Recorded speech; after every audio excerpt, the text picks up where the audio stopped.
Remember how easy it was to make friends as a kid? You sat next to someone, you both liked the same cartoon, and that was it, best friends by Friday. It felt effortless because it was. The structure did all the work. Same school, same street, same faces every single day, for years. Then you became an adult, and one by one, all of that scaffolding quietly got taken away. Nobody handed you a new group. Nobody scheduled your social life. And so an enormous number of people wake up at 30 or 40 surrounded by acquaintances, perfectly functional, and quietly realizing they don't have a single friend they'd call in a crisis. If that's you, it isn't a personal failure.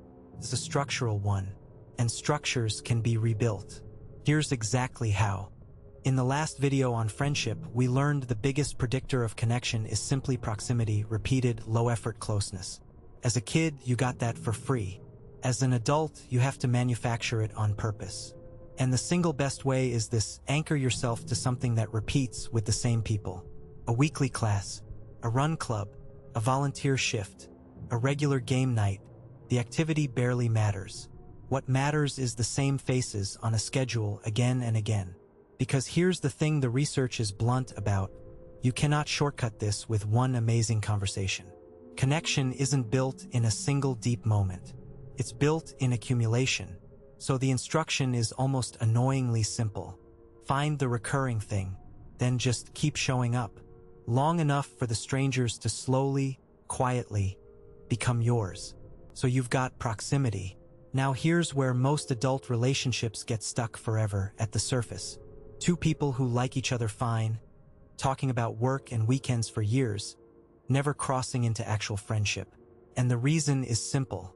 Both are waiting for the other to go first. Remember Arthur Aaron's research: closeness comes from taking turns being a little bit real.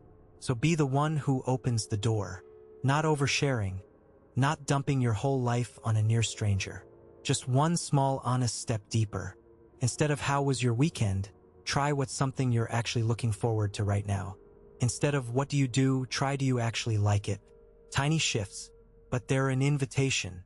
And most people, it turns out, are quietly desperate for someone to invite them past the small talk.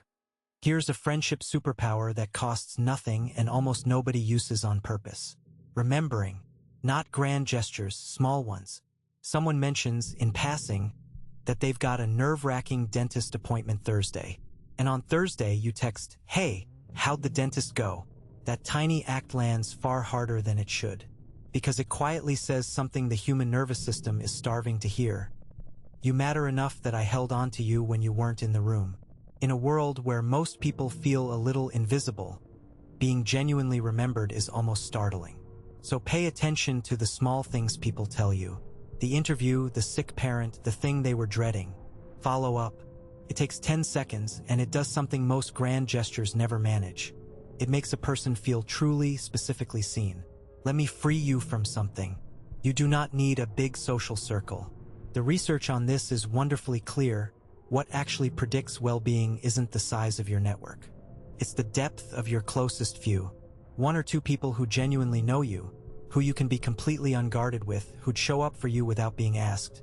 That protects your mental and physical health more than dozens of cheerful acquaintances ever could. So if your social life feels thin, the answer is almost never go meet more people. It's go deeper with the people already there. Pour your limited time into the 2 or 3 relationships with the most potential. Connection doesn't scale outward through more. It scales inward through deeper. That's not a consolation prize for introverts. That's just how human beings are actually built.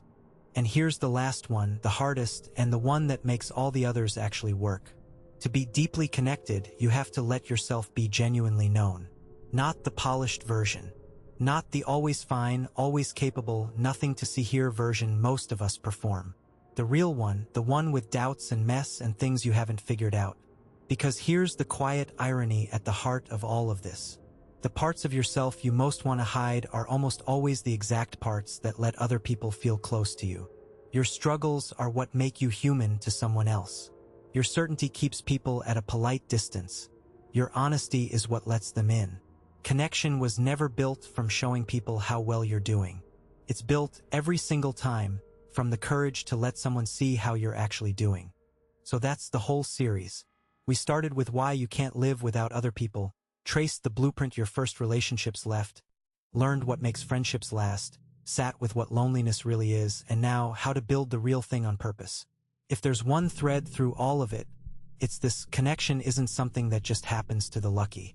It's a skill, a set of small, brave, repeatable choices.